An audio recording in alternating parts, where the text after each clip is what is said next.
Bonjour à tous, bienvenue pour ce nouveau Marvel Champion Hero Deck Analyse Data volume 3 et aujourd'hui on va pouvoir regarder les decks cernés avec une thématique en vert, voilà vous allez voir puisque nous allons analyser les decks de héros, de Hulk, de She-Hulk et de Drax. Donc voilà, donc quand je dis les decks de héros, c'est-à-dire les 15 cartes associées et ce héros. Donc on va regarder le nombre de cartes d'attaque, le nombre de cartes de défense, le nombre de cartes de contre, le nombre de cartes dit utilitaires, c'est-à-dire pour gérer la main, gérer etc. de pas mal de petites choses.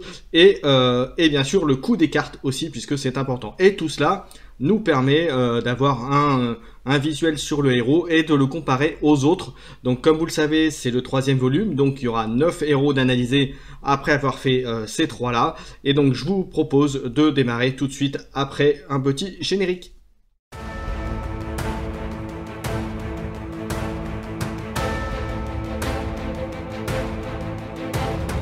Allez, on commence par Hulk. Alors Hulk, vous savez, c'est un paquet de héros qui est souvent mésestimé, qui est pas très aimé par la communauté parce que il a des synergies un peu difficiles ou si vous jouez en multijoueur notamment, il faut vraiment avoir des jeux associés qui puissent l'aider. Mais néanmoins, vous allez voir qu'il y a quand même quelques petites surprises sur son deck. Alors, la composition de ces 15 cartes de héros, il dispose de 6 cartes d'attaque, ce qui est très peu surprenant par rapport au monstre qu'il est. Il a une carte de défense, une seule carte, vous voyez ça fait pas beaucoup.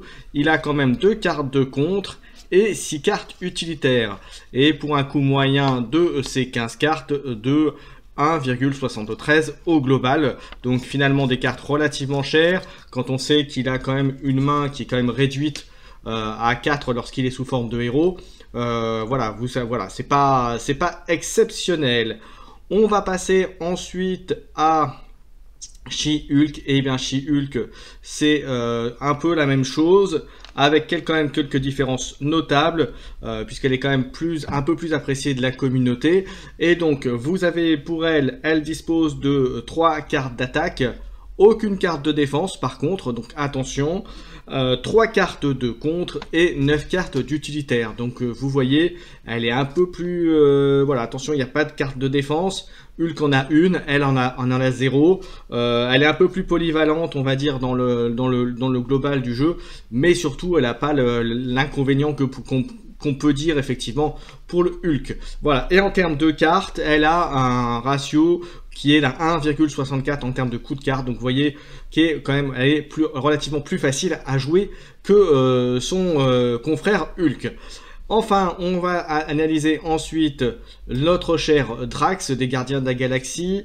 Alors lui, il est assez surprenant, puisque comme vous le savez, dans le deck de héros, lorsqu'il a été fourni, il était en mode protection, et ça se confirme lorsqu'on regarde les 15 cartes du deck, parce que la composition est la suivante. Il a aucune carte d'attaque, vous entendez bien, 0 carte d'attaque. Il a 3 cartes de défense, 2 cartes de contre et 10 cartes utilitaires.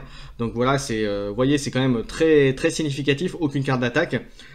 Ça n'empêche pas de le jouer en agressivité, et là vous mettez un maximum d'attaque, enfin après vous regardez la composition bien entendu.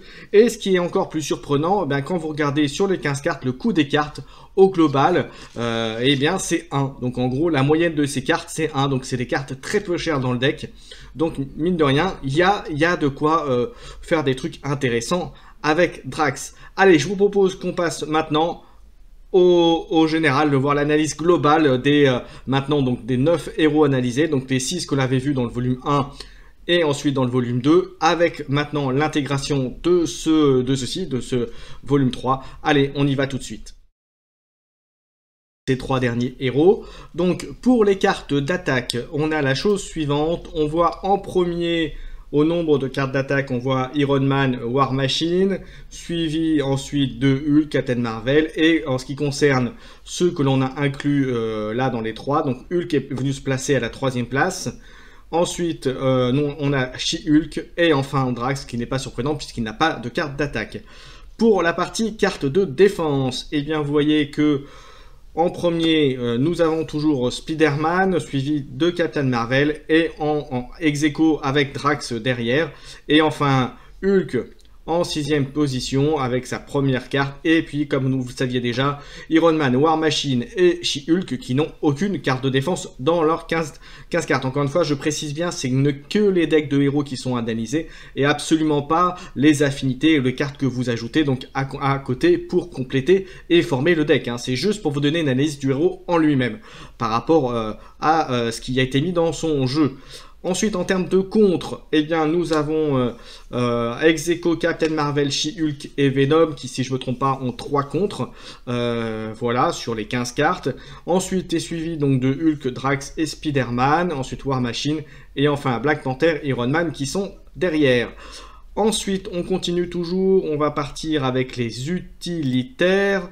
En termes d'utilitaires, donc c'est toutes les cartes qui peuvent aider le personnage dans son fonctionnement et dans la partie.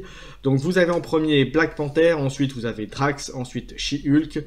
Et en ce qui nous concerne, She-Hulk, Hulk, et voilà, vous avez, puis voilà, en dernier, et ferme la marche Captain Marvel, puisqu'elle avait très peu de... c'est un des personnages pour l'instant dans les 9 analysés qui a le moins de cartes utilitaires. Et enfin, il reste maintenant à voir le coût des cartes. Et en termes de coût de cartes, et bien comme on a vu tout à l'heure, vous avez en premier Drax, puisque c'est celui qui a qui est à 1 en valeur de coût de carte moyen. Donc voilà, suivi de Black Panther. Et ensuite, nous avons Captain Marvel, ex-aequo avec She-Hulk et ferme la marche, War Machine et Venom. Ce qui revient au final à la chose suivante, au global, et là c'est là où on voit quand même qu'il y a eu de beaux changements avec l'intégration de ces 3 nouveaux héros. Nous avons en premier Drax, qui est venu déposséder Captain Marvel, qui est passé en 2e place.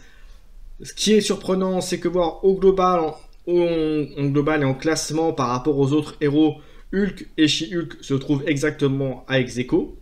Nous avons ensuite Black Panther, ensuite Spider-Man, Iron Man, Venom et ferme la marche War Machine.